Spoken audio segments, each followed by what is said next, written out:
Welcome to week 4. In this series of asynchronous videos for week 4, we're going to talk about floating point numbers and shifting. So let's first try to understand what the problem is that we're trying to address with this week's lecture. It's the range of number systems. So far you are familiar with unsigned binary numbers, signed binary numbers, and numbers which use 2's complement. And these are the corresponding ranges.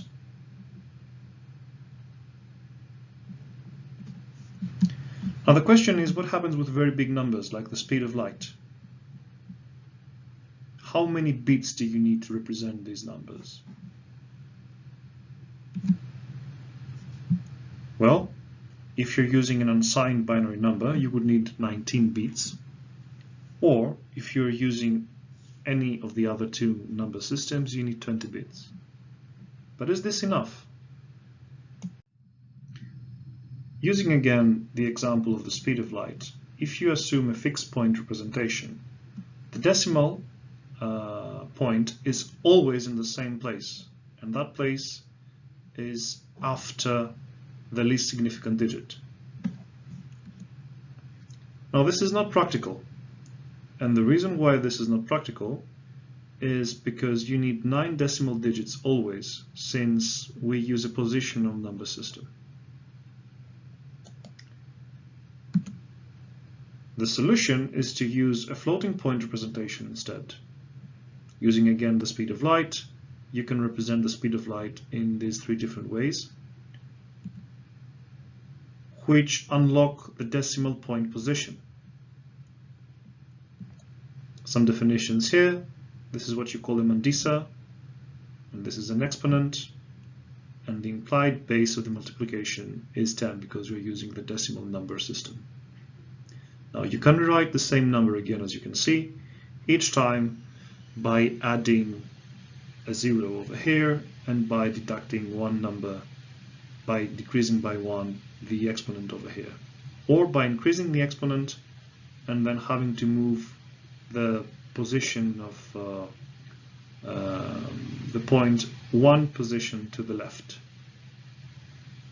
So the point used to be here because the number was 3, and now you converted that to 0.3. Besides big numbers, we also have to deal with very small numbers like the one that you see in this example. Again, you start to see that there are advantages of using a floating point numbering system. Not only that, but also arithmetic is very easy with lengthy numbers when you're using floating point representations. Take a look at this example. If you try to multiply this number by this number, the result is very easy. You use the same base always, and then you simply need to add to the first exponent the number of the second exponent. Now let's see an example here where we use 2 digits for the mantissa and 1 for the exponent. The mantissa can be from 0 up to 99. This overall gives 100 combinations. The exponent can be from 0 up to 9, so you got 10 combinations for the exponent. The smallest decimal is 0, and the highest decimal, the biggest decimal, is 99 times 10 to the power of 9, which is a huge number. Now, the purpose of this graphic representation is to show you some landmark numbers. This is number 10, this is number 20, this is number 99, this is number 100. Now, notice something here. Number 10 as well as number 100. They can be written in 2 different ways.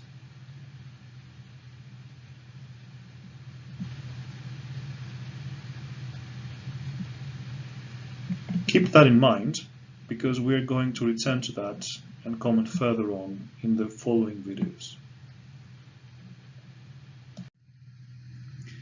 Overall, during week 4, we're going to talk about floating point representation, then we're going to revisit the signed magnitude and 2's complement, And we're also going to present to you what the shifting operation is. The intended learning objectives are as follows.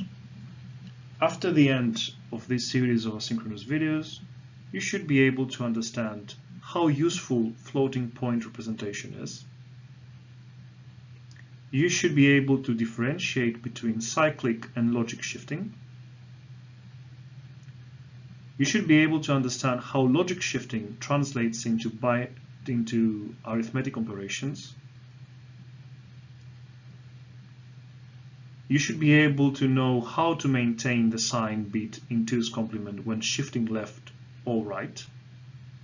And finally, you should be able to detect overflows. And without any further ado, let's proceed to our videos for this week.